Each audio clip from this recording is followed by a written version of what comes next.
Hello, happy Friday. I was going to say this week felt like it took forever, but it didn't because I got food poisoning, and so the week just flew by. But this is a Friday edition of Guerilla Sports Off Ice. Jesse Montano here. I'll be joined by Meghan Angley in just a bit. Today's show is brought to you by Trusted American Mortgage. Trusted American's salary-based mortgage consultants want to help you lower your interest rate and get a better monthly payment. Go to trustedamerican.com right now to see how much money they can help you save today. Hello and welcome in. Please do not leave your luggage unattended on the station.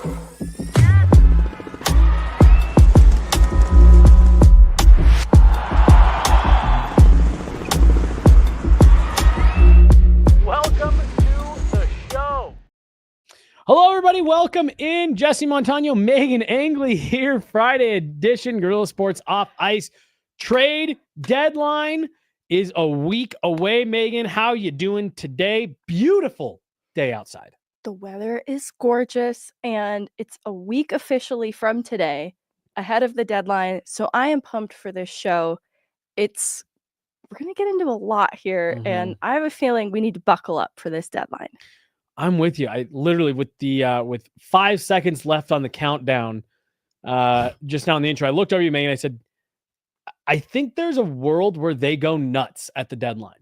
For the Colorado Avalanche, I'm definitely keeping my expectations tempered. For decades, we have seen this team approach the deadline with a more cautious approach. There's been a couple exceptions in the last couple of seasons, going back to 2022, when they were very aggressive at the trade deadline, bringing in guys like Josh Manson and Andrew Cogliano at the bottom of the lineup, flipping Tyson Jost for Nico Sturm, making a lot of moves to address the needs. And obviously, we all know how that went last year. They go out, bring in Casey Middlestat in an aggressive move, moving Bowen Byram. So while this organization maybe has a history of being a little bit more cautious at the deadline, Chris MacFarland has shown he is not afraid to be bold and make the moves that he needs to. So I'm with you. I'm not going to even say it's the most likely scenario that plays out, but I definitely see a world here, Meghan, where next Friday could be a little bit bonkers for us here. And I even get the sense that there is so much that is calculated about what they are trying to do that it'll come ahead of Friday. So we'll have to be on guard throughout the whole week leading up to it. Totally. But I think the report recently that I found interesting was that the Avs had interest in JT Miller and he blocked the trade, which points to then the dominoes falling with the Mikko Rantanen trade. I find it interesting too, if they were looking at a big fish like JT Miller and they were ready to make it happen, and now they've got a little bit of cap relief off the top of the Mikko Rantanen deal, they've got some money burning a hole in their pocket. Yep. And I think that kind of a boldness around targeting a JT Miller just points to boldness for moves ahead. And we've already identified other needs in the lineup outside of like a top six forward. So that's very intriguing to me. Obviously, not just being the return in the Rantanen deal. Maybe it satisfied what they were looking for, but I don't think so. No, I'm with you. And to your point about the money burning a hole in their pocket a little bit, I just shared with you and Chloe right before we went live. I went on Puckpedia last night and just, doing prep for the show. And then suddenly it's 11:30 and you're sitting in bed and you're on Puckpedia and, you've been talking about trade deadline all day. So I just threw together kind of what I thought was, I don't know, that roster that I read out to you that I put together. That's not like the most egregious thing that you've ever. I didn't trade for like Sidney Crosby and Alex Ovechkin and all that. Yeah, just stuff. Brad Marchand, guys. Right. Yeah. But where I'm going with this is what I really realized through that exercise last night. It wouldn't take a whole lot of finagling for the Avs to get a little crazy here between now and next Friday. Get a little bit of money out in certain places, but I think you're right, Meghan. Like, they got a little bit of money to spend here, and something tells me that Chris MacFarland isn't going to be afraid to spend it and make the moves necessary to, like you said, do something a little bit bold here.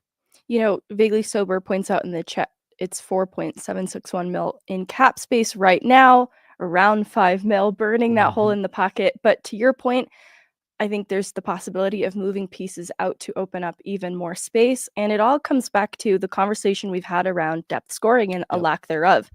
I like individually the depth of this roster in different ways, but the scoring on the whole has not come into focus, and it's the time of year where it needs to. And so I think that's where maybe some sacrifices get made in hopes of replenishing some scoring to this lineup, even though there are guys who individually, especially in the bottom line for the Colorado Avalanche, that I really like. I think they're going to have to make some difficult and interesting decisions there. You know, we talked about it. We were at, excuse me, I believe it was at practice the other day. You know, just us and a bunch of the other media members were all sitting around talking about this roster. And, you know, that there's people saying, you know, out on the internet, oh, I don't even know if this team is good enough to warrant going out and making moves. Should they even waste the assets, et cetera, et cetera. And, you know, Megan, I just made the comment to everyone. I said, I don't think this roster is as far off as a lot of people I don't either like to maybe point it out to be. Now, let me be clear. Do I think the roster that they're going to ice tonight against the Minnesota Wild on Friday, February 28th, do I think that roster could go out and win a Stanley Cup? No, I don't. But do I think that a couple moves here and there, you know, maybe a center, depth guy, defend, and this is what we're going to get into today, then yeah, no, I do think that they could very easily retool this roster over the next 7 days and get it to a point where I could say, yeah, as is the case with every team trying to win a Stanley Cup, you're going to have a lot come together, right? You're going to have to get some luck and some bounces and some health along the way. But yeah, this roster could absolutely compete for a Stanley Cup. Yes, I don't think they are that far off. No, I don't either. We talked about this on Pucks and Prosecco earlier this week, and if you guys watched it and worried that Megan was being a little bit dramatic, no, you didn't. Everything's fine. But one of the things we discussed was there are about like 3 people away in the roster as is from feeling complete, and 3 is 3 too many, though. So to your point, if they played in a 7-game series right now, I wouldn't feel really great about their odds, especially, you know, they're right now in that top wildcard spot, and the competition would be tough to get through just the first round. That being said, 3 players away from being a pretty solid and complete roster is something that can be retooled around a trade deadline, which is exactly the room that we're in right now. And though we talked on our Setting the Table pod about how there's maybe not a lot of draft capital available to them, and they shouldn't necessarily lean on that too heavily because they have given up at each deadline so far through this point. And similarly, the prospect pool is a little bit depleted. There is the intriguing conversation of looking at roster players as also being movable pieces. Right. And that's the part that I think we'll talk also a little bit about here is who might be those internal roster pieces that you might be looking at. But Megan, I think your number of 3, I think that's perfect. I think if it's not like, oh, you need a second line center, a first line winger, and a top pairing defenseman. No, you know, we're going to get into the 2C conversation, no doubt about it. But other than that, Megan, it really is. It's the filling in the gaps, and it's bolstering certain parts of your lineup that they really need to focus on and make sure that they have dialed in by next Friday. Of where can we improve? Where can we help prop up a little bit? Because going into tonight, and look, I'm going to lump Casey Middlestat into this. Just he is the 2C for right now. It's not a bad top 6 that the Avs got going into tonight's game now through return of Val Nichushkin. But yeah, there's some areas that you can improve. So we're going to start up front. Should we get it? Any other thoughts, just kind of, setting the table for this that we should address before we start diving into stuff? I want people to know that Jesse and I, without even discussing it first, wanted to take a slightly unconventional approach to this deadline conversation, because every year we hear the Avs did make calls and were in talks with players that were popularly talked about around the deadline. And I don't doubt that that's the case this year too, to include JT Miller, right? As is rumored. And so I don't doubt that there are players that are on everybody's trade board that the Avs have called about. but almost inevitably it ends up being somebody that was out of that discussion that the Avs actually acquire.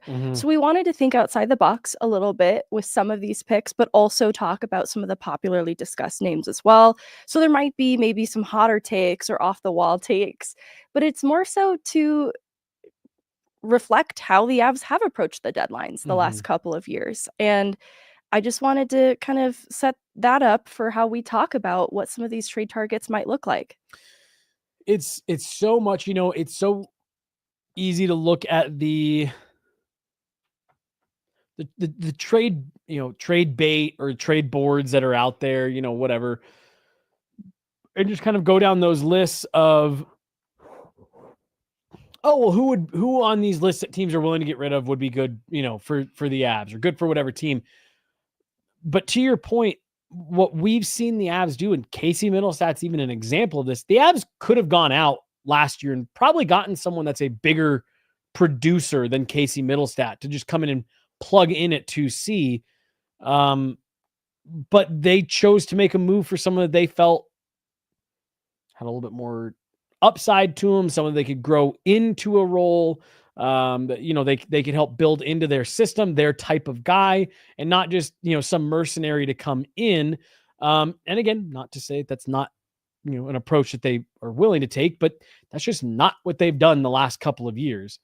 And so, yeah, we're going to look at it through that lens as well.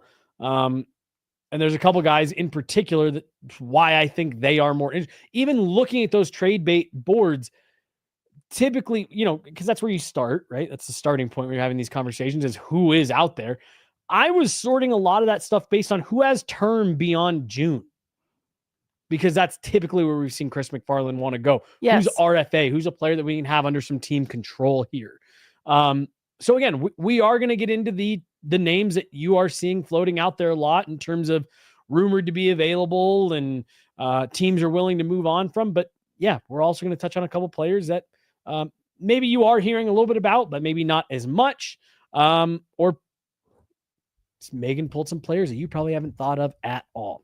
Yep. Just remember, Casey Middlestat was rumored to be not being shopped, and then he was traded. So I think that is something to keep in mind, that there are so many behind the door conversations that are happening, players that are to the eye, not players an organization would be interested in moving, but for the right price, maybe they are. Mikko Rantanen is, just great example of that, where it's like, yeah, people knew he was out there, but there's no way they actually do it. And then they do it. So let's start up front, Megan. You and I have pounded the table that the real conversation is about on defense, that where the Avs need to get things addressed between now and next Friday. But I think there's a lot more that could happen up front. I think on the back end, you're looking at a couple pretty pointed spots on your roster that you want to see some improvements. Up front, I think they got a few different options. So I'm actually even going to narrow us down a little bit further. Let's start with forwards, and let's start with the center conversation here. I think there's a world where you could make an argument that the Avs could maybe use a second and a depth center. But I think the real focus and the real conversation is on what's happening at 2C. Let me get your kind of assessment, and then maybe do you want to start with lobbing a couple names out there? Do we want to build this Casey Middlestat conversation a bit here? I think we need to build the Casey Middlestat conversation a little bit, and it starts with me addressing the first part of what you discussed, why we're keying in on the second line centerman position in the first place. Yeah, sorry, I teed you up for that really poorly. No, it's okay. There's a lot to discuss. One thing I'll remind us of is, despite the struggles of Casey Middlestat's year, he had such a hot start to this season that he has 33 points in 60 games, 10 goals, 23 assists. I make mention of that because in looking at some of the points totals of other players that are floating around for the 2C replacement option, I think it is sobering to see where Casey Middlestat's overall numbers actually lie. And this is not some case for Casey Middlestat here, because I think there's a lot of truth to the fact that there have been rumors that the Avs were unhappy with Casey Middlestat this season. He fell below expectation. I think that's pretty easy to say. Yep. If that is the truth, then, and the Avs, despite me believing that this 26-year-old player, 27-year-old player has upside, the Avs aren't in a window to find that out. I look at Nazem Kadri when he won the Cup with 26. the Avs, 26. He turned 31, Nazem Kadri. I think there is a conversation around second-line centerman being a position that needs a little bit of seasoning, because even Nazem Kadri, a season or two before, was not the Kadri that won the Cup with the Avs. And so that's how I feel about Casey Middlestat, that this is a player who, on a different team, might have a little bit more runway to become the second-line centerman that the Avs hoped he would be this year. That's sort of where I'm at with Casey Middlestat. It's tough, too, then you don't want to part ways with a second-line center that you just extended for a very cost-effective contract, especially with the cap going up, if there is that untapped upside. Because when you look at the centerman market just off the top, there's a lot of age around the league, and it's not going to give you much of a future at the second-line centerman position if you go with the veteran experience choice, which is kind of what appears to be available at this deadline. So there are some things to consider with money, with term, and with what the future of this position looks like with the Avs around the Casey Middlestat conversation that you just have to kind of treat with some care. So I'm so glad that this is where you decided to start, because here was what I agree with almost everything you just said right there. Because when I started doing some digging into, okay, well, what's out there for 2C? Where could they? Because look, I still think there's a real, I mean, I'd say a 50-50 chance that they're just going to go with Casey and see if he can pull out of whatever this situation, this slump that he's gotten himself into. I think you make such a great point about the 2C role. And I sometimes think that we don't give the proper respect to the player that is needed for that role. And I think it's part of the reason why people look at what Nazem Kadri did in 2022 with so much like reverence, because he produced at such a high rate. That's the part that sticks out in people's brains. But I think what people forget is he was the checking shutdown center that could come in behind Nathan MacKinnon and be a very different type of center and carry that line in a very different way. And then, all the production that came with it in that season where it all came together was fantastic. But Nazem Kadri wasn't put there to be this offensive producing dynamo. No, they said, hey, produce at the same clip you were before. We know you're a 20 to 30 goal guy. Be in that range, but do the little things well that we need you to do well. Play on this second line and have a more defensive, mindset and be a guy that we can put out there late. And Naz killed penalties, right? Or is that in my brain for the wrong reason? I was about to say that with so much confidence, and right before it left my mouth, I was like, well, hold on, don't say that. Point being, they asked him to play a different role. They asked him to play, that 2C role is, like I said, a lot of times you see it as, hey, this is a lot of teams have a center that can go out there and take the tough matchups and shut guys down and be a late in game, type of player. And I think maybe that's the part that has been disappointing for Casey Middlestat is, like you said, when you go look at the point totals, just the totals for this season. Right. Not terrible. It's not what you want for a 2C, but it's not as bad when you see it on paper as it's maybe felt in your head. I just think if the Avs are looking to shake something up there, it's because what you said. We're looking for someone with a little bit more experience. It's a little bit more reliable. That's a little bit more of a known quantity. And the production's, in the same ballpark than it is what it is. Like Jared Bednar said, we're not this high flying offense anymore that's got, 5 30-goal scorers or whatever it was that year, 5 20-goal scorers or whatever. But we need someone who can come in and fill the role that we need. And that is where a lot of my attention has gone when in this conversation about, can you upgrade on Casey Middlestat? And I'll just put the name out there because other people have talked about it. We're going to talk about him. A guy like Ryan O'Reilly, he is not out producing Casey Middlestat hardly at all this year by just 2 points. But it's obvious what he brings that would be very different than what Casey Middlestat is bringing to that 2C role right now. And I think that's where the scope of this conversation is around the second line center, more so than just how are they producing.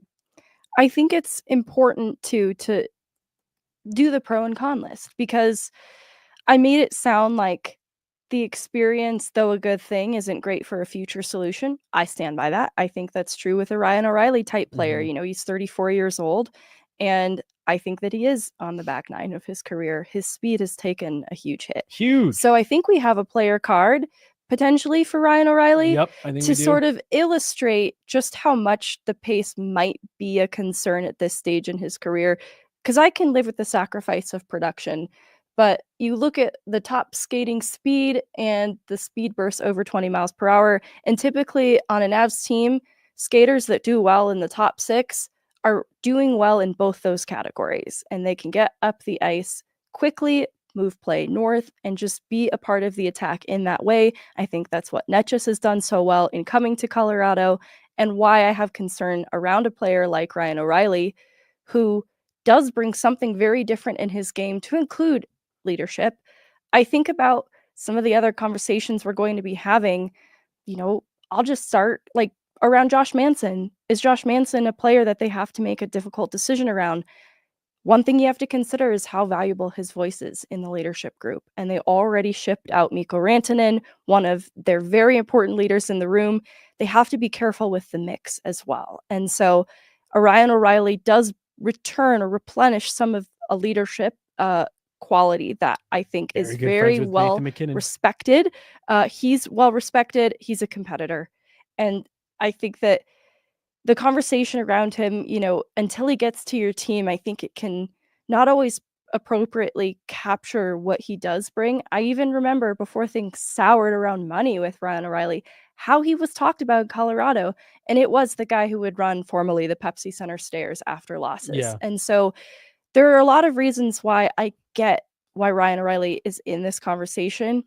I'm not sure because of the speed concern I'm not interested in Ryan O'Reilly, but I definitely see the appeal in what you're getting as a leader and a competitor. Well, and to your point, the other part of the rumored disagreement between Ryan O'Reilly and the Colorado Avalanche was that there was a large faction of the locker room that felt Ryan O'Reilly should be the captain, and Ryan O'Reilly should have been the leader and the guy. And, he felt that he was worth more than Matt Duchene. And when you look at the way that the careers have gone, maybe he had a point, So to the points that you're making, Megan, I do think there is a little bit of revisionist history around Ryan O'Reilly and, his time here, and the way that things ended maybe seemed more sour than they actually were. But like you said, I think it's obvious to see the things that Ryan O'Reilly would bring to the team and why he would be a guy that's of interest. Not to mention, he's one of the best face-off guys in the NHL.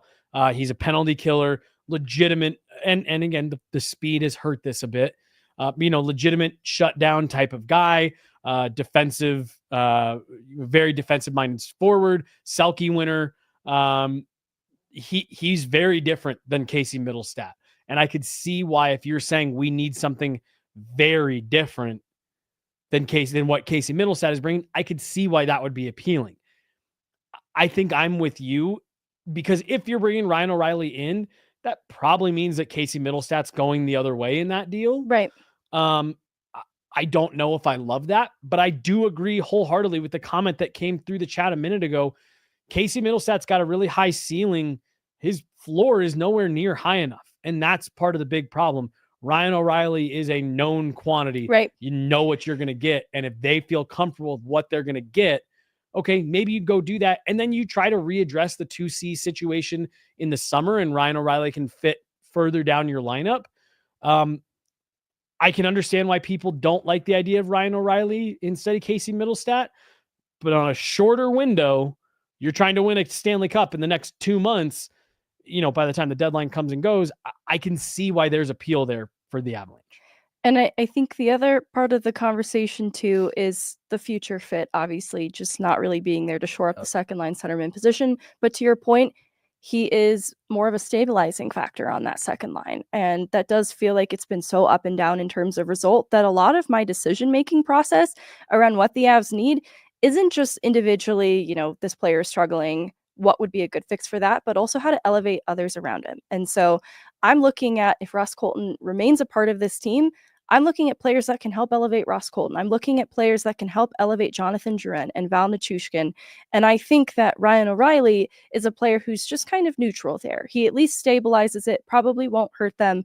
The speed thing, it gives me shades of Ryan Johansson. I'm not going to lie to you. Maybe it's because of the Nashville connection and the fact that Nashville already retained some of that salary to this day. So I think that there's shades of Ryan Johansson that scare me away from Ryan O'Reilly, that I still can't talk myself fully into it.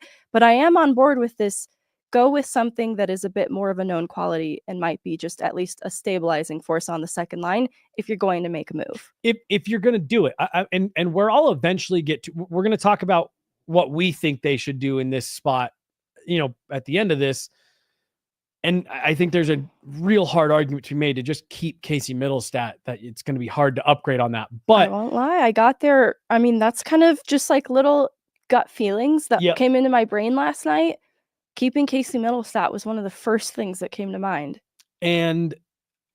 But I will say, again, for Ryan O'Reilly, then we can move on to a couple other people that we're talking about at potential at 2C here. I think if you put Ryan O'Reilly and Val Nichushkin as a pair, and then you kind of rotated in who you wanted on that third, or in that third spot on the other wing with those two, I don't know. I think that could be a fun, real annoying, pesky pair to have to play against, and the startings of a line that Jared Bednar would feel an immense amount of trust in. Ryan O'Reilly is also a great playmaker, great passer, really great vision. And if you've got a guy like Val Nichushkin going to the net, I agree overall that I don't think Ryan O'Reilly should be at the tippy top of anyone's wish list. But if the Avs decide to make that move, it would not take any convincing of me to understand how they got themselves there. And I think, we can sort of start to, around the 2C conversation, discuss costs generally, because it'll probably look similar with other players that we discuss. Because Nashville's 14 points out of a wild card spot. They're in a bad way. And the way that they constructed their roster is tying up roster spots for future young players. It kind of feels like the organization is in a place of needing to address where they're at. And it's rebuildy. And so they need to pave the way for young players to get ice time. So they need to part ways with some of their veteran players. That's why it's easy to look at a Ryan O'Reilly type of player then as being someone that they might be incentivized to move. And so this could be something that is good business for Colorado. It could make sense. So I don't doubt that the Avs have called about O'Reilly, and they should. I don't think that would be a bad idea. I'm with you. Even though I'm not crazy about the fit, what if it's just too good a deal to pass up? And not to mention, if you went 1-for-1 Casey Middlestat for Ryan O'Reilly, Megan, you'd free up more than $1 million in cap space to continue to do work here before the deadline. So like you said, I see the chat. I see that people aren't loving Ryan O'Reilly, and I'm with you. There's concerns around it, but I think what you just said right there might be the thing. Hey, we know what this player is going to be. We know that we think this player could help us, and it might just be good business to free up some space and give yourself some additional flexibility, knowing that, I mean, shit, Megan, you might even be able to do Middlestat for O'Reilly plus a pick, plus an asset coming back as well. You know what I mean? Like, because they're in a bad way. Like, I see Schwartz in the chat. I love this player, but Utah's 2 points out of a wild card spot. I don't know that they would be, as I'm assuming. Actually, I should clarify who we're talking about. Are you talking Geeky? Or I was thinking, are you talking Jaden Schwartz, or are you talking, who am I thinking of? Schmaltz. I think I'm thinking of on Utah. Why am I messing up his name? I don't even see which comment you're talking about. Who am I messing up? And again, here's the other thing with Ryan O'Reilly. He would not be a straight rental. There is term on that. So that would be something that, again, 2 years. That would not be a long-term 2C fix. Just, that's the other thing to throw out there. If the Avs decide to go the route of Ryan O'Reilly, your 2C problem is not solved long-term. That is hey, we think this player gives us a better chance to win right now in 2025 than Casey Middlestat does. And we'll go back to the drawing board this summer with $10 million in cap space in our pocket, more clarity on Gabe Landeskog. And, Megan, I think there's a real chance the Avs shake things up this summer. So again, keep that in mind, folks, that if the Avs do decide to go the route of Ryan O'Reilly or another player of that archetype, that's probably not, you're probably not talking long-term fix. We think that we're trying not to waste a year of Nathan McKinnon, Cale Makar, and oh, by the way, a year where we've already made some major turnover in the roster trying to make sure that this team can compete. That's what that type of move is we think a guy like Ryan O'Reilly can do that quicker than Casey Middlestat. Schmaltz, not Jaden Schwartz. Okay, that makes way more sense. Jaden Schwartz is who they meant, not Schmaltz, although I really like Schmaltz in Utah. But Seattle's Jaden Schwartz is a top 6 winger for 5.5 mil. I don't know about that. I don't want to sidetrack. What else you got for 2C? All right, Braden Shen. Yep. This is an interesting one too, because St. Louis is only 3 points out of the wild card spot. So I don't know how incentivized they are to move on from a player like this, but his contract is what is very unappealing about him. So that could be the motive for St. Louis, but also the risk of Colorado taking that on. 33 years old, year 5 of 8 in a $6.5 million contract, 34 points on the year. So this is where the point production, if you're looking for more, the goal scoring and even the playmaking is comparable to where Casey Middlestat has been at, though it's just been so up and down from Middlestat. I think Shen is like an O'Reilly in terms of, a little bit more of what you're getting, and he's going to be a shooter from the left side, so you've got a little bit more of a trigger guy. He'll drive inside ice. He has decent speed still, but he has a full no move clause. So that also is one of those, this might not be a player that has any interest in coming to Colorado. St. Louis might not be interested in him, but I'm interested in him, at least for similar reasons as to Ryan O'Reilly, though I think he can keep up with the pace better. He can keep up with the pace better. He's a little bit of a meaner player than Ryan O'Reilly. He's also the St. Louis Blues captain. That one feels to me like it would cost you more than Ryan O'Reilly. Especially because St. Louis they have a little bit more to fight for. Mm-hmm. They're not fully out of it. And they are in an interesting place with their roster. They have young players that they're trying to build upon, that they need some veteran players to help them to ascend to the heights that they'd like to get them to. And so you don't want to move on from your captain who sort of brings that to the lineup and just leave, turn the keys over to the youth entirely. I think that has hurt St. Louis, that what they'd probably be interested in the return, I don't know that picks or prospects would really get the job done. I think you have to have a roster player going in addition to those things.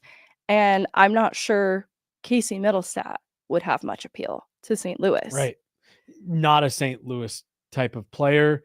And again, Shen is just a little bit more expensive. And, you're definitely getting into having to do some cap gymnastics there, players going out, things like that. And if it's not Casey Middlestat, you're gonna have to really get creative. But I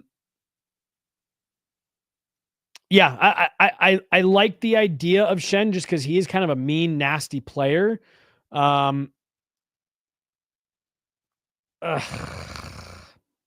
probably rather have O'Reilly over Shen. No? They both, let's see. O'Reilly has a little less time on his contract, so that makes that feel a little less bad.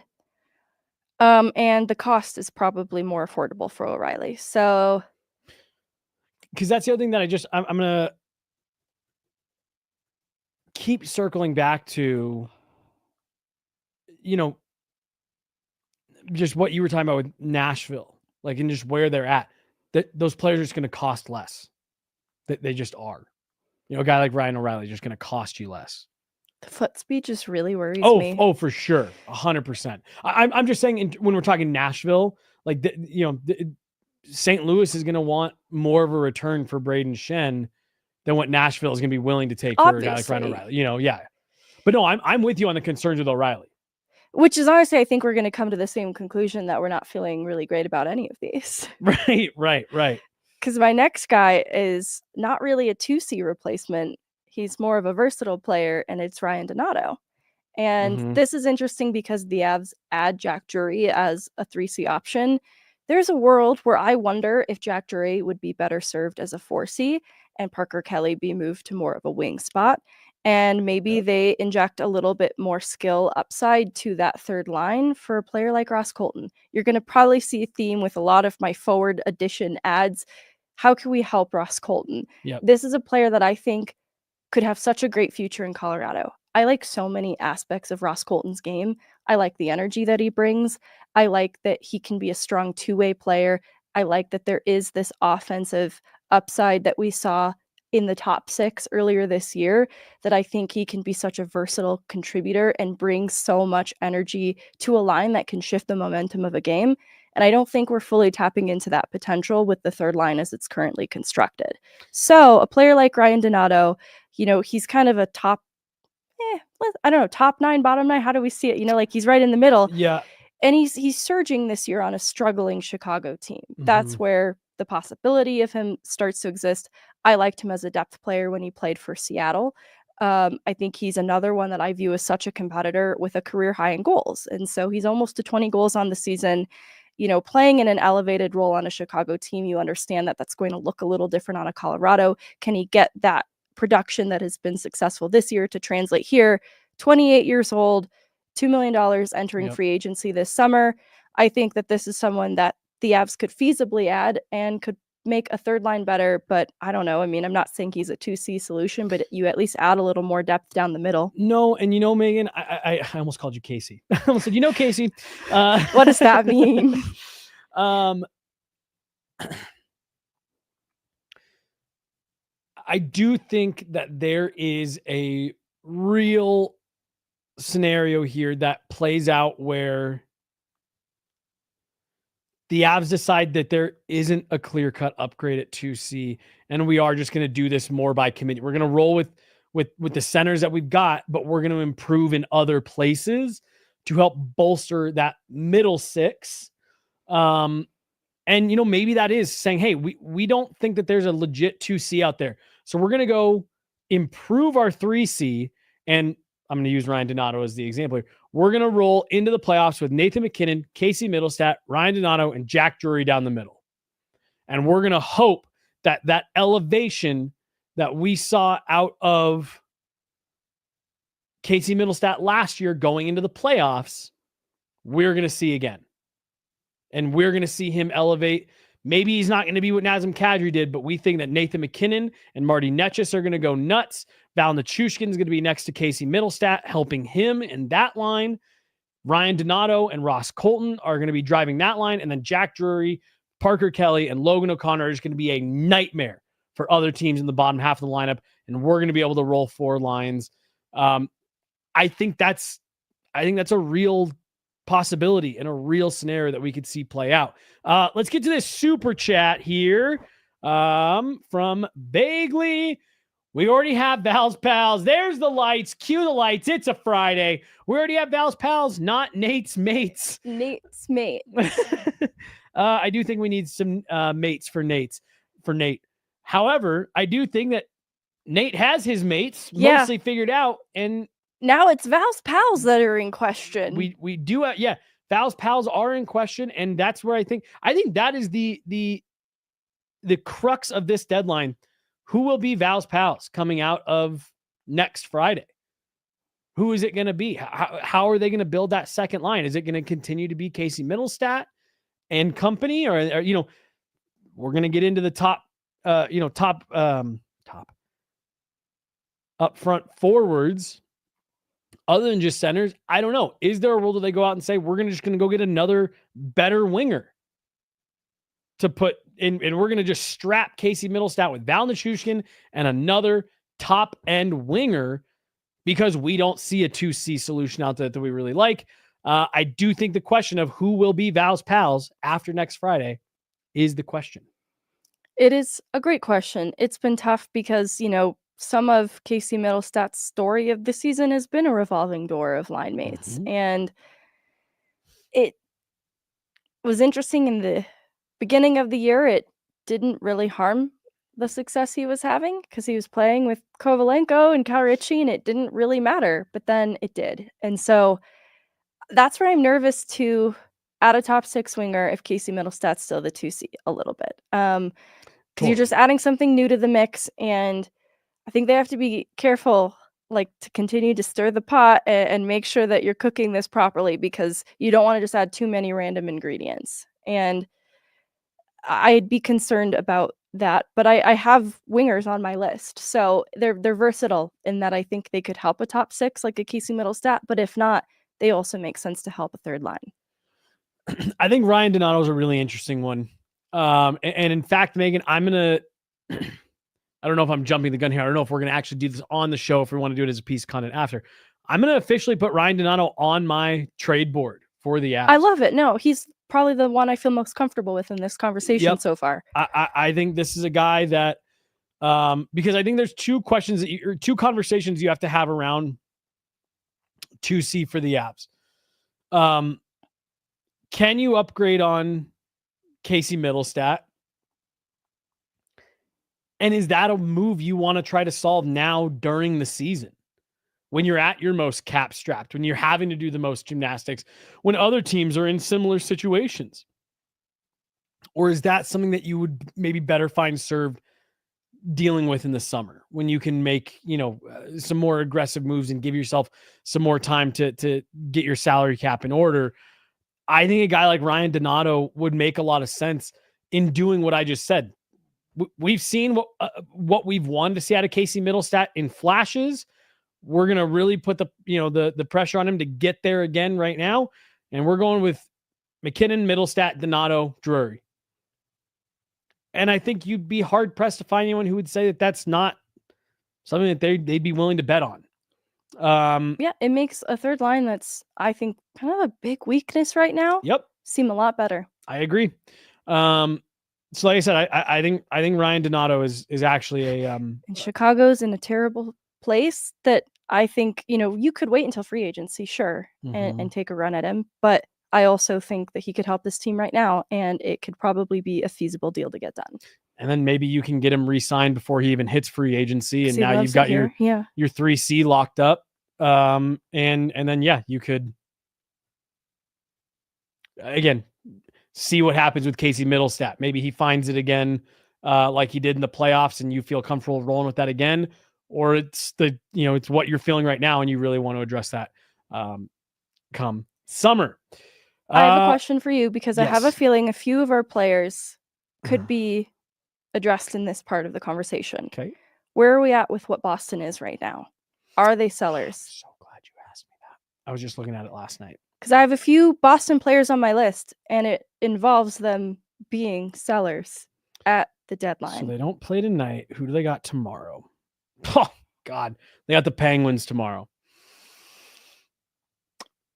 Megan, actually, the Boston Bruins play the Pittsburgh Penguins tomorrow at 1 p.m. Mountain Time. Let's ask this question again after that game. All right, we'll save then a couple. Well, no, I think we can get into it, because big one. Where I'm going to go with this is, Megan, I think if they lose that game to the Penguins tomorrow, you have to look yourself in the mirror and go, what are we doing here? Are we going to climb 6 points over 4 different teams to get back in? Or do we need to be honest with ourselves here? They're 4 points out of wild card without the game in hand advantage. And so Red Wings and Columbus both have at least a game in hand advantage and a 4-point lead. That is really hard mountain for them to climb. They ship off their coach in the middle of the season. Look, this is not a dig at Joe Sacco. No. But I thought you were going to say something else. Keep going. This is not a dig at Joe Sacco, but at the helm, interim head coach.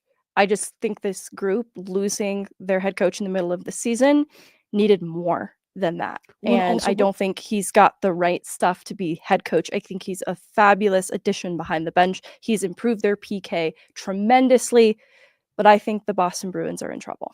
Well, and we all knew when the rumors were flying about them getting rid of Jim Montgomery, everyone was like, well, they're not that dumb. They wouldn't do something that stupid. And when they did, so I thought you were going to make a D, like this isn't a DU thing. That was why I said no so emphatically. I was just going to agree with you. Like everyone knew when they did that they shouldn't have done it. Yep. They didn't have a solution prepared for doing it. It honestly felt like how Jim Montgomery got his job at DU when they didn't want to extend Gwozdecki and they couldn't make the money work. They were in a very Jared Bednar, like needing to find a head coach at the last minute. took a stab at Jim Montgomery and it really paid off. But it just felt like they did not have a good plan in place for letting go of Monty. No, and obviously we'll talk about Brad Marchand at some point here. Him? But, even if they decide they don't want to do something like that, I really do. Like I said, I look at that game tomorrow for the Bruins. And if you lose to the Penguins, who have fallen all but out of it, that's where you just got to start looking at yourself in the mirror and saying, is there a feasible path for us, not only to the playoffs, but to be competitive? Because not only would they be then chasing Detroit and Columbus, as you pointed out, you're talking about having to climb over Ottawa, the Rangers, and potentially the Canadiens, while also being right in there with the Flyers. That's a lot of teams you've got to be better than the rest of the way. Mm-hmm. And that's a lot of points that you've got to make up. So I think we'll have more clarity. And look, after tomorrow, it'll be less than a week from the deadline. There's not much more that, if you're the Bruins front office, that you're going to glean in the next 5 days that's going to change your mind on if you're a contender or not. So I think there's a lot of weight on that game tomorrow for the Bruins. 100%. And we're like vultures circling above the Boston Bruins, ready to pick apart their roster and take their players. Right.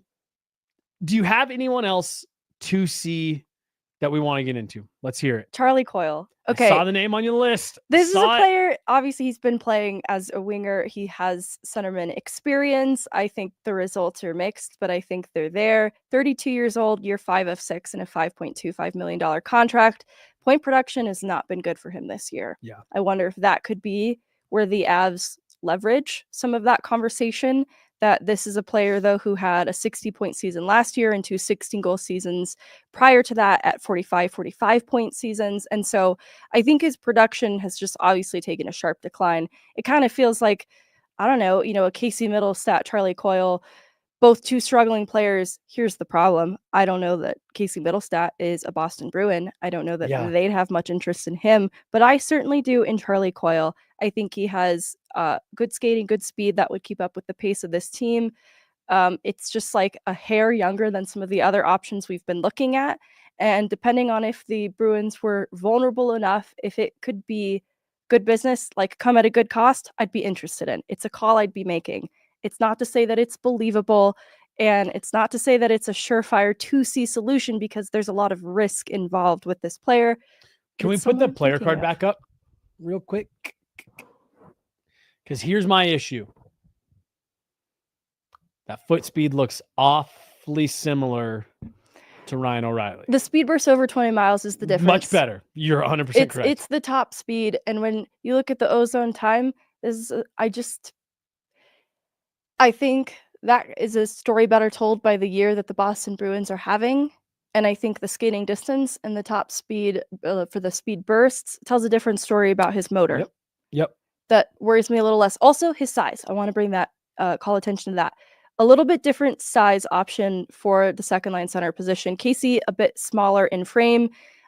Charlie Coyle, I don't have his exact height, 6'3". 6'3", 218. That's what I was looking for. He's a little bit bigger, and I think he just gives you something a little bit different there that we haven't seen, that maybe, in winning battles too for Casey Middlestat. Not typically something I came down on him hard for in the past, but this year I think has been an issue and would give the possession better chance on that second line. I think you've got a player like Val winning battles, long reach. You've got a player like Coyle winning battles with also a similar long reach. I think it could just be good for the overall. Then you've got a high IQ playmaker in Jonathan Drouin. It's intriguing. Yep. Yeah. And 5.25 for Charlie Coyle. So it's more palatable than what we were talking about with Braden Shen. And that's got one more year on the deal. Yeah, I don't hate it. It's not one, like I have different things on here that are bolded and not bolded. This one's not bolded. It's not my favorite, but it's in there. I just have a hard time saying that I like any of those guys more than Casey Middlestat. Yeah. I should have loaded Casey Middlestat's player card.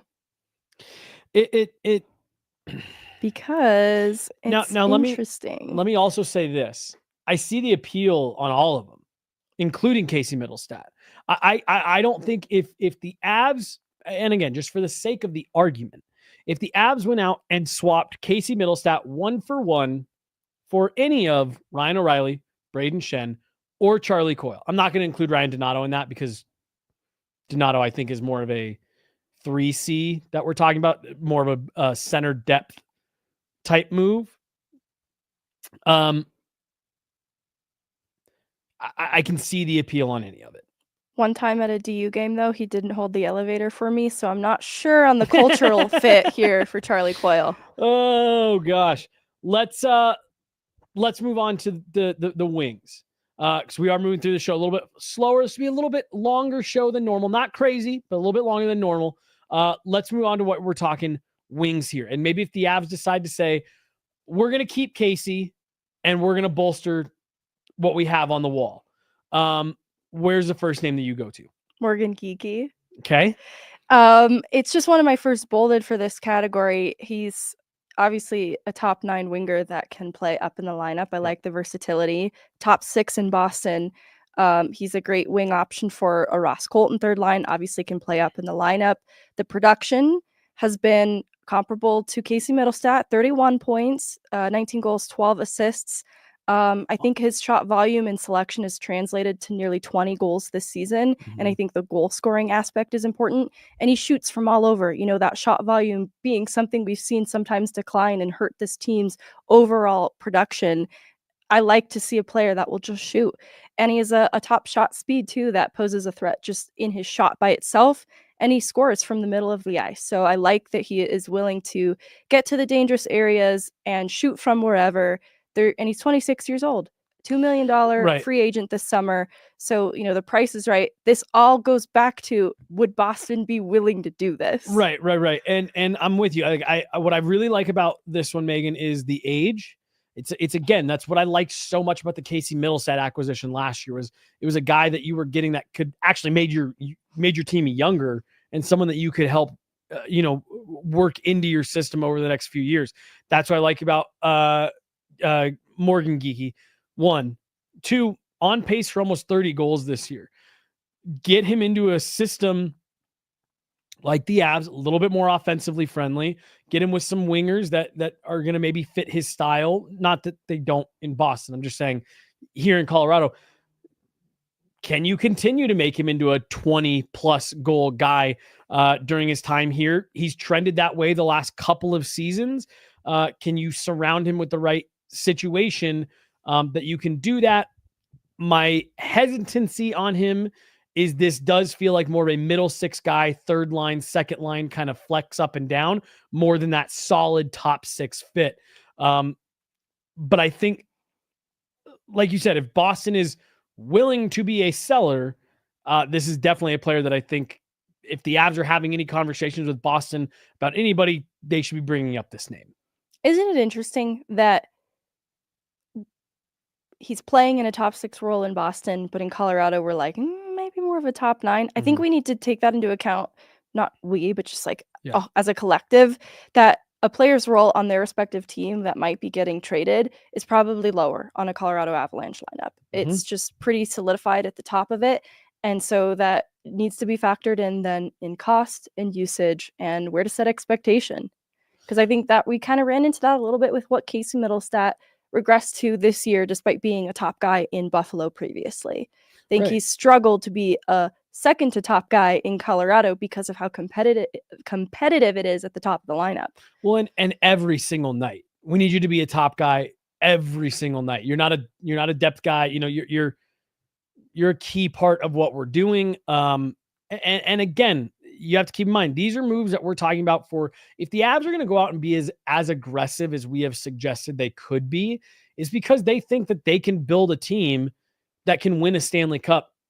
Like I said, right now, not next year. And hey, let's go into the sun. Like, no, they think that they can hang another banner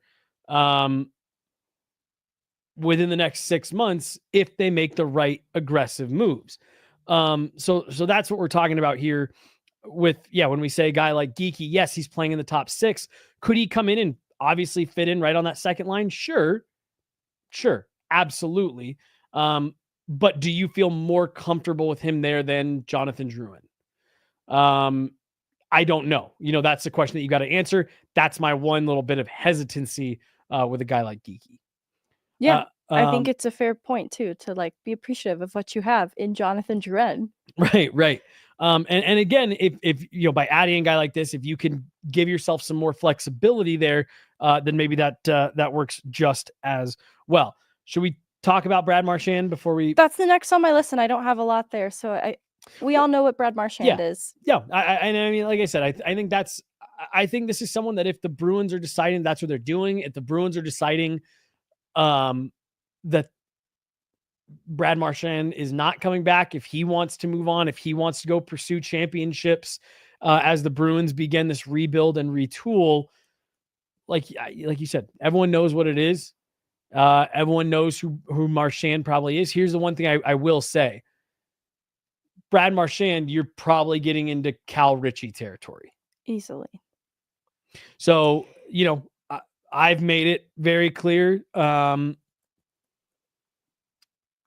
if that was the play you were doing that you were going to bring in, then I'm fine moving on from Cal Ritchie, because I think Brad Marchand he's won before. He's very different than what you have. He is still plenty left in the tank. He's a legitimate top 6 winger. I wouldn't even be surprised if Jared Bednar wouldn't be tempted to immediately put him with Nathan McKinnon and Marty Netchis, and bump Arturi Lehkonen down. And that to me is another roundabout solution for Casey Middlestat.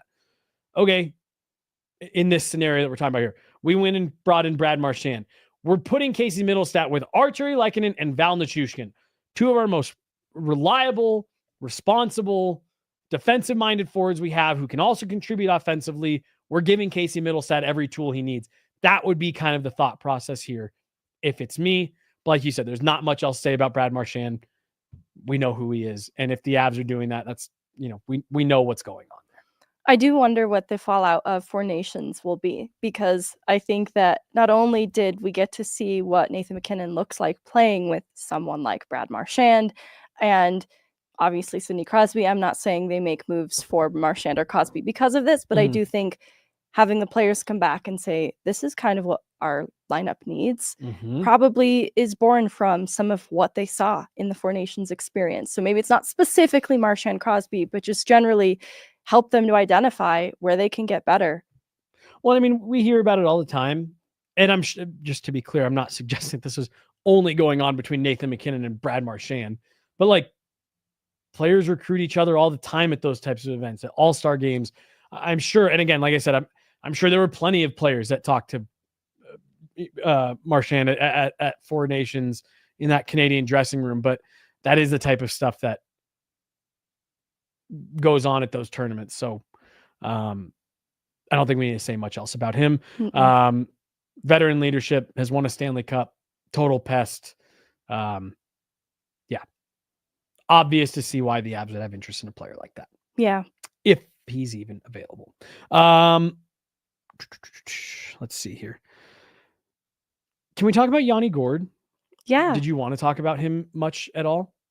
Or, I mean, because that's, again, kind of a 3C type. I know we're kind of moving on from the center. What else are you looking at here forward-wise that you think is of interest? I had an interesting player out of Philadelphia, and it was for a 3C option with this idea that Drury becomes the 4th line center and Parker Kelly's moved to wing. And I don't have any idea if Philly would want to move this player, because they probably shouldn't. They should be high on him, but they're 6 points out of a wild card spot without the game in hand advantage. So I think Philadelphia has to kind of make some decisions. This is an organization, though, that I think has turned the keys over to the youth in a lot of ways. I just wonder how serious Torts is about that, because this is a player that I think under Torts has seen improvement. It's Noah Cates, and he's a 5th round pick, 26 years old, $2.625 million cap hit, and he's one of those RFAs. So that's where also kind of piques my interest a little bit. At 26 years old, he's Casey Middlestat aged, but he's surprisingly emerged as a 2C for the Flyers this year and has become such a well-rounded player. And where I really like his potential fit on the Avs is he's great in the neutral zone. Like, he's really aggressive to gap up on players using his speed. And when I've seen success on Middlestat/Drouin's line, it has been because of play between the blue lines play in like the that. neutral zone. And I just like the fit for kind of right now, with this question mark around what he could be, because I think at 26 years old, I'm talking about him as being a young player, but again, he's actually not so young, and he's a former UMD captain, so I know they love their former college captains. So I put him on my list for fun to have an off the wall pick here. No idea that Philadelphia would ever move him. Again, these are the kinds of moves that we typically see Chris McFarland make. I'm glad you included him on there. That to me feels like a summer type move where it's like, hey, we're bolstering this roster just wherever we can. And that's the part where I really do. I wonder what it's what makes me wonder so much about what we are going to see them do here over the next week. How much pushing chips to the middle are we going to see? How much are we going to see them trying to put together the best roster that they think they can for now and moving forward? We have always seen this front office, especially under this regime, do things in a way that is, we think it's smart for now, we think it's smart for later. Even the Mikko Rantanen trade, that was not made in a vacuum. That was made with the larger picture in mind of, we don't think that we can keep this player. We think we might lose this player for nothing. Then we're going to be there with nothing. No Marty Netchis, no draft picks, no center depth. We're just going to have Mikko Rantanen. They always do stuff with that type of thought process in mind. Scott Wedgwood, they brought him in because he had another year of term on his deal. They weren't just going to, have the revolving door continue. Mackenzie Blackwood, they bring in and extend right away. Moves for beyond this year. So I'm going to be interested to see if they're going to take that approach with what they're doing here, in which case I do think a player like Noah Cates could be in the fold. If they're looking to see how much better can we get our team right now, then we'll readjust in the summer. I don't know how much they would be looking at a player like that. But like you said, I don't know how much Philly would want to move on from me either. Yeah, because he's been such a hit for them, and they just parted ways with Farabee and Frost, and that was a little bit shocking. So I don't know if they're trying to shock anymore. I actually get the sense around Philly, like when I've been in the visiting room here, and when I see stuff on social media, I think they have a really good locker room. Even though Torts is like a tough coach to play for, and he's kind of his own beast, I think the group of guys there is a good mix. That's why I think Scott Loughton is a player that is overvalued. He comes up every deadline, and I think he is so valuable from a leadership perspective that I just want a quick hit on him. I get the appeal. I think that he's more valuable to Philly than he would be to the Colorado Avalanche. So I get the appeal. This isn't me like taking an unnecessary shot on him. He comes up in every trade deadline conversation. I just don't think the cost would make any sense for Colorado because he is valued so much in Philly. $3 million a year, 30 years old, 6'1" for Scott Loughton. Let's talk about defense here, Megan. So here's the other part that I find funny about the defense. I think this is the most important point of need, but I think it's also where they need the fewest number of players, if that makes sense. I think you need one impact player that you can drop into the middle part of your lineup, that middle pairing to play next to Sam Girard. And if you can do it in a way that you can continue to make the money work and Josh Manson can come back from this hand injury, then okay, you can drop Josh Manson down to your third pairing and suddenly everyone feels a whole lot better about what you're doing 1 through 3. We've seen a lot better play out of Sam Malinsky coming out of the break. Could playing with a guy like Josh Manson help elevate that a bit? So for me, the conversation is around who can you get as a 2C? Is that where the conversation starts? 2C. Second pairing defenseman. Is that where the conversation starts for you as well? It is. And I just wanted a quick hit 2 forwards before we left the forward conversation. No, it's because they're either no's for me or just I'm being dramatic. Okay. Yanni Gourde, I'm not interested in what Yanni Gourde is now. I think he's expensive and projects more as a depth centerman. Now I think there's been a little bit of a decline. I like what he's been in the past a lot, so I totally get the appeal. I don't think, though, it's one of those gambles that I don't think the Avs can afford to take in hoping that he would have a bump here in Colorado. Maybe a future player of interest, but not for right now. And then Tanev was the other player I wanted to ask you about. Wood for Tanev straight up. Like, does that interest you? Hold on. And that's a little hot takey because I think Miles Wood is better Brandon Tanev in terms of production, but Tanev this year is better than Miles Wood right now. And Tanev has a little bit more of a snarl to his game, but they both are great skaters from that speed perspective. And, Tanev has that snarl to his game that I think a Jared Bednar would love. Like, is this a way out of a struggling Miles Wood contract? Yes. And player? That was what I wanted. That was what I wanted to look at just now. You'd get $1 million more expensive for the rest of this year, and then you're free of that deal. So, yes, I would do Brandon Tanev for Miles Wood 1-for-1. Would Seattle do that? I mean, where's Seattle going?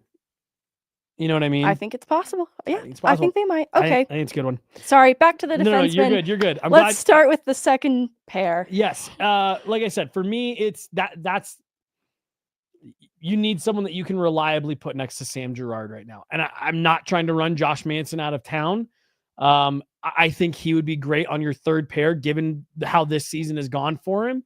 And if you can improve that second pairing in a meaningful way, I think that's a shortcut to really improve your defense. If you can go with Taves, Makar, Girard, this player that we're talking about, Manson, Malinsky, that's a much better 1-6 than what you're looking at right now, where it's Taves, Makar, Girard, Malinsky some nights. Sometimes it's DeHaan. Then you've got Middleton and Shillington. I just think literally you add that one player in, you get Josh Manson back.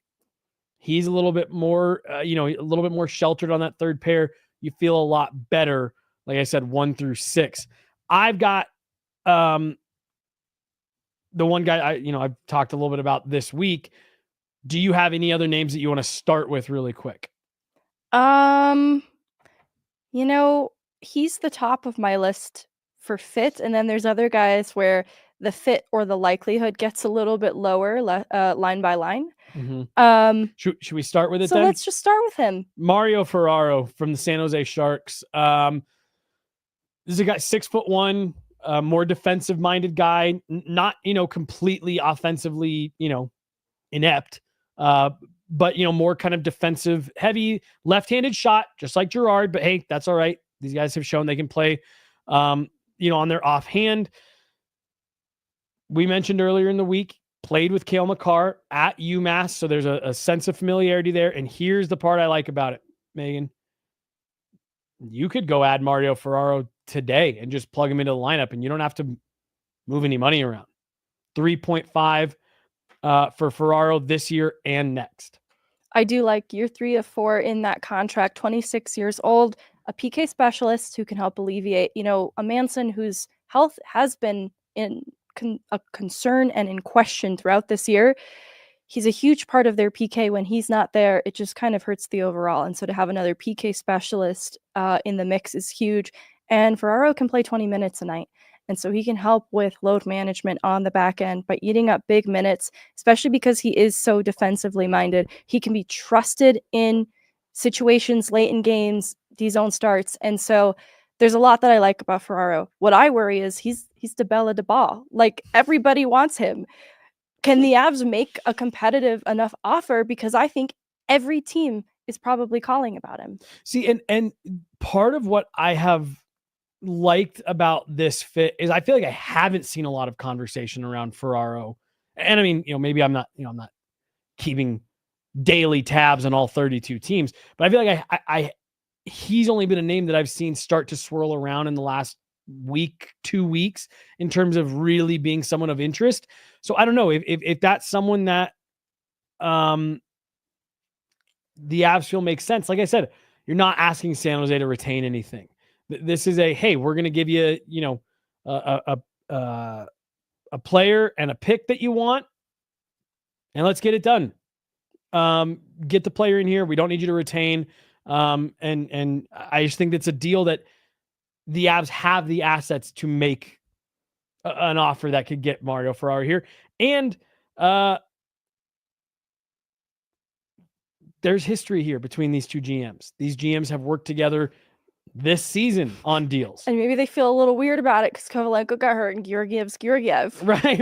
I'm just kidding. I don't think Grizzy would hold it against them. But, I think this is a guy who makes a ton of sense for the Avalanche and would improve your roster and fit into the age range of your core. He is Sam Malinsky aged, which I think is interesting to put it in those terms because we think of Malinsky as a baby, but this player feels so established in what he is at the NHL level for a struggling San Jose team. And this is the other aspect that I think is tough, but he is a huge part of the San Jose locker room. He is a very valued leader in that room. And I think that that would be another part of what makes San Jose really want a competitive offer. Is they'd be giving up a really important voice. After losing the levity of Mackenzie Blackwood, I think they have to be careful who they're shipping out. And that's where I just worry, I don't doubt that San Jose is in a place to move him, but I just worry that they're going to drive a hard deal because he is so much more valuable, in the same way that Josh Manson is valuable to the Avs.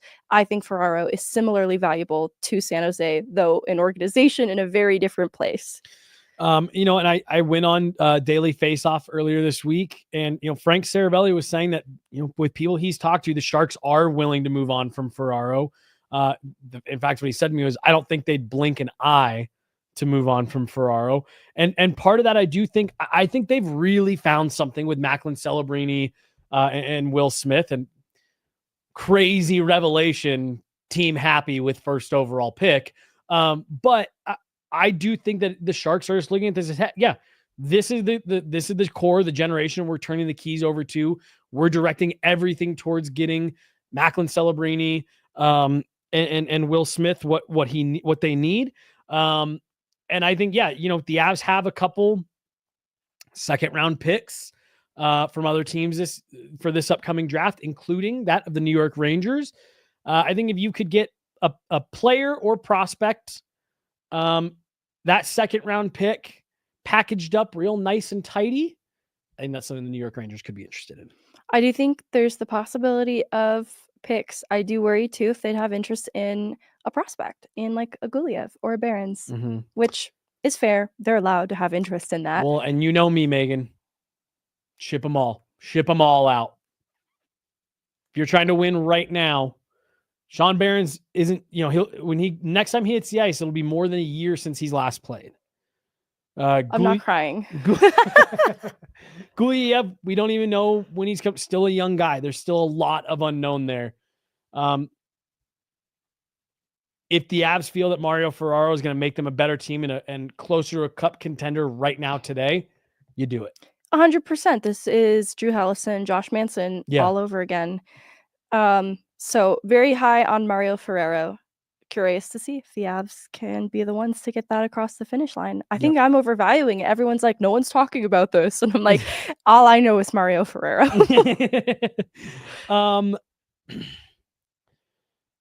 The defensemen that are out there, on the trade boards, Carson Soucy, Savard, things like that, I don't know how appealing any of that is. And then I think the one name that we do have to mention as well is Seth Jones. I don't think that that's anything that can work right now. The contract is just too big. I don't think it can work. This is one that I think there is truth. I think around the deadline, the Avs front office does due diligence. And so they call around about a lot of different players that you probably wouldn't expect, or maybe don't totally make sense right now, but they move things to make it make sense. That's a Seth Jones. I don't doubt that this is someone that they've taken calls and have made calls about. But with where we're at today, I don't think it makes sense. The money, does it make sense? Chicago, in that contract, it's because they didn't have a Cale Makar and a Taves. Right. Colorado has a Cale Makar and a Taves. It just doesn't really make a lot of sense. Well, and you might be saying, well, what if they get other teams involved and Chicago eats some and these third-party teams eat some? The eating the salary isn't the problem. It's for how long you have to eat it. Yeah, the term's insane. Right. You got 5 more years after this one. Like you're just, I don't know. Even Chicago, like, I don't even know if they'd want to eat 10% of that deal for that long, 15% of that deal for that long, let alone enough that would make sense feasibly for the Avs to be able to get involved. I just don't know. Yeah, it would have to be huge on Chicago's behalf, Right. or whatever third team they bring into the fold, Right. because Chicago is in a very bad way to have Seth Jones now coming out publicly just really dejected with the state of the team. That's how you know things have Yep. reached a pretty serious, dire breaking point. So that's when teams are vulnerable. So, you know, maybe there is good business to be had here, but I still think it's more unlikely. But if the money made sense over the entirety of this contract for some crazy reason, I wouldn't say no to it. Right. It just doesn't feel realistic. Because Seth Jones has shown he probably is more of a second pairing type guy. That's how I view him. Yeah. In a high regard, but right. High for second pair. You'd have to eat half or close to half for the remainder of that term. And I just don't know what team in their right mind is doing that. We're at an hour 15. okay. Let's put a pin in this and revisit on Monday, because I think there's so much more to unpack. What else do you want to get to? We don't have to wrap up right this minute. What else do you want to make sure we get to right now? I want to have a conversation about Josh Manson and if he's a movable piece, because in the past his name has come up, but it's more the fan base that's like, move on from him. Whereas the internal sense that I get is he's so highly valued here. They're not doing that. Has that changed at all for you this deadline? Does this feel like a player with the rising concerns around his health that they might have to make a different decision around? Yes. It's the fact that we saw him be able to be as effective as he has been and be able to be something very different and a real difference maker for this group, while simultaneously elevating his game to fit into their system Almost immediately. That to me has made it like that. Yeah, he's not a perfect hockey player. He's going to make mistakes. He's not going to be, nails every night. To where it's too frequent the other direction. There hasn't been enough frequency of him being that great fit, steadying presence, the really good Josh Manson games. There just hasn't been enough of them. I do agree with the comment that just came in the chat. I think it's probably a summer move. But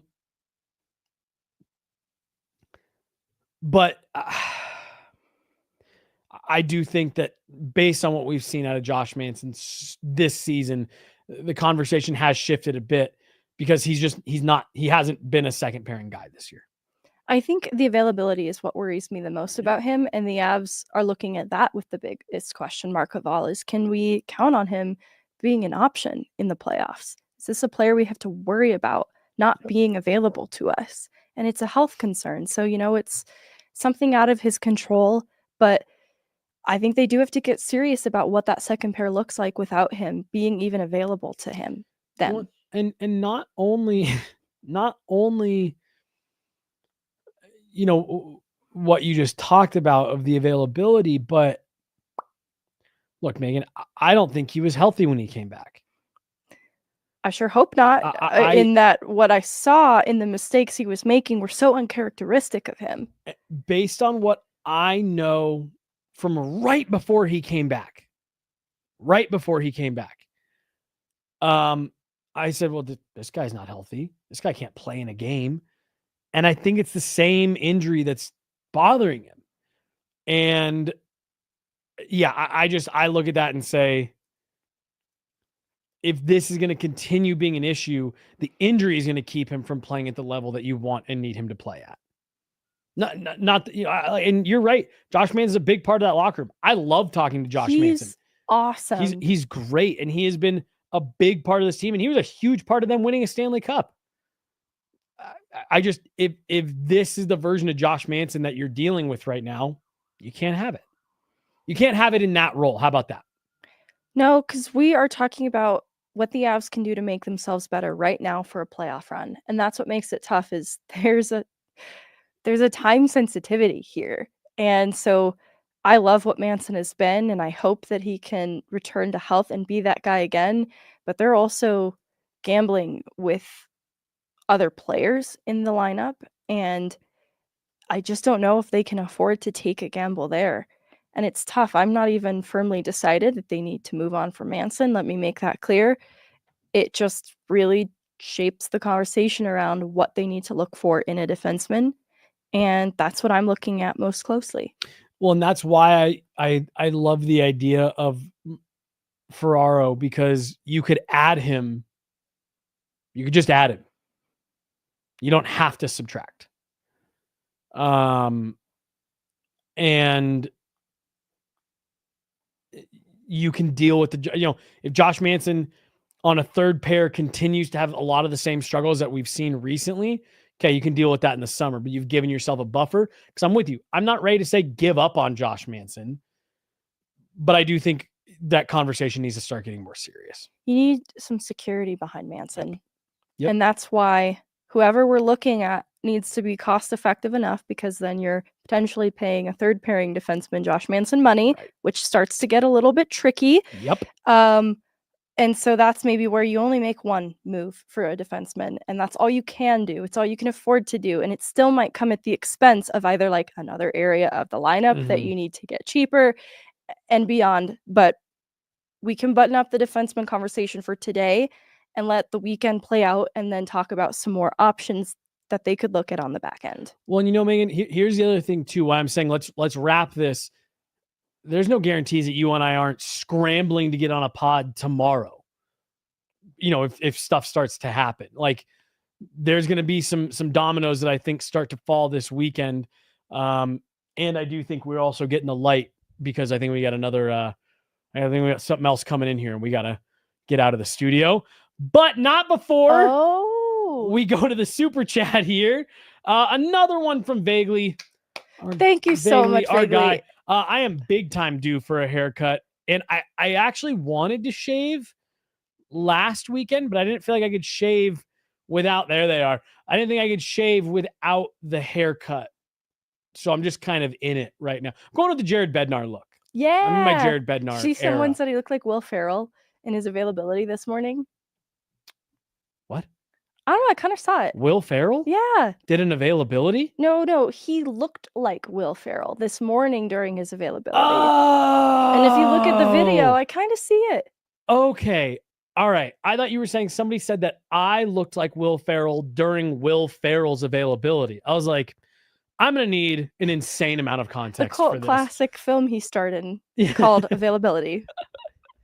All right. That's going to do it for today. We'll be back at it on Monday. More trade deadline stuff. We're basically trade deadline from here till next Friday. We do have a game tonight that we will be there at, getting you guys everything post-game. Avs Wild. Huge game for the Avs coming up here tonight.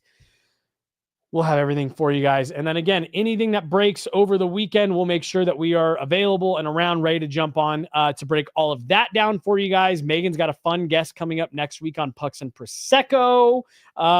Can't wait for that one. A lot of great stuff coming for Pucks and Prosecco. Big thank you to everyone for hanging out with us all afternoon. We got Chloe behind the glass today. Chloe and John back there as well. She's Meghan Angley. I'm Jesse Montano. This is it. 7 days ago till trade deadline. Avs Wild tonight. Best time of year. We'll talk to you guys soon. Have a good one.